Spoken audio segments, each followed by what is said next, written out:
एक राजा ब्राह्मणों को लंगर में महल के आंगन में भोजन करा रहा था। राजा का रसोइया खुले आंगन में भोजन पका रहा था। उसी समय एक चील अपने पंजे में एक जिंदा सांप को लेकर राजा के महल के ऊपर से गुजरी। तब पंजों में दबे सांप ने अपने आत्मरक्षा में चील से बचने के लिए अपने फन से जहर निकाला। तब रसोइया जो लंगर ब्राह्मणों के लिए पका रहा था, उस लंगर में सांप के मुख से निकली जहर की कुछ बूंदें खाने में गिर गई। किसी को कुछ पता नहीं चला।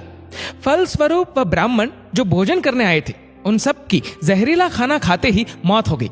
अब जब राजा को सारे ब्राह्मणों की मृत्यु का पता चला तो ब्रह्म हत्या होने से उसे बहुत दुख हुआ। ऐसे में अब ऊपर बैठे यमराज के लिए भी यह फैसला लेना मुश्किल हो गया कि इस पाप कर्म का फल किसके खाते में जाएगा। पहला, राजा जिसको पता ही नहीं था कि खाना जहरीला हो गया है।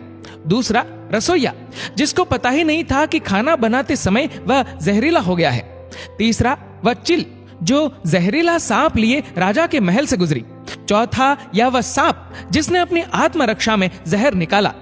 बहुत दिनों तक ये मामला यमराज के लेखे जोखे में अटका रहा। फिर कुछ समय बाद कुछ ब्राह्मण राजा से मिलने उस राज्य में आए और उन्होंने किसी महिला से महल का रास्ता पूछा। उस महिला ने महल का रास्ता तो बता दिया। रास्ता बताने के साथ साथ ब्राह्मणों से यह भी कह दिया कि देखो भाई, जरा ध्यान रखना, वह राजा आप जैसे ब्राह्मणों को खाने में जहर देकर मार देता है। बस जैसे ही उस महिला ने यह शब्द कहे, उसी समय यमराज ने फैसला ले लिया कि उन मृत ब्राह्मणों की मृत्यु के पाप का फल इस महिला के खाते में जाएगा और इसे उस पाप का फल भुगतना होगा।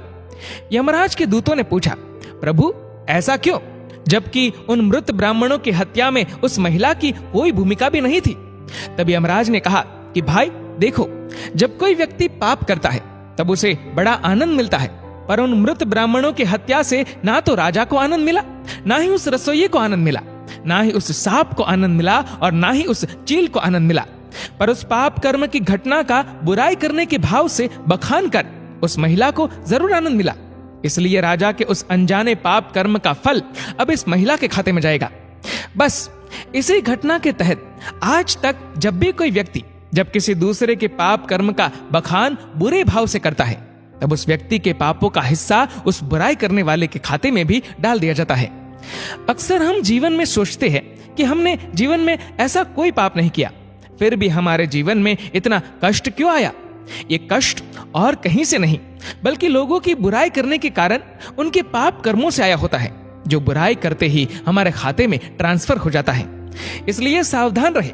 जिस प्रकार सड़क पर चलते समय हम इस बात का ध्यान रखते हैं कि कोई हमसे ही नहीं, हम भी किसी से टकरा न जाए, ऐसे ही किसी के भी प्रति नकारात्मक भाव रूपी इस प्रज्ञापराध से हमें स्वयं को निरंतर बचाते हुए ही अपना जीवन व्यतीत करने की आदत डाल लेनी चाहिए।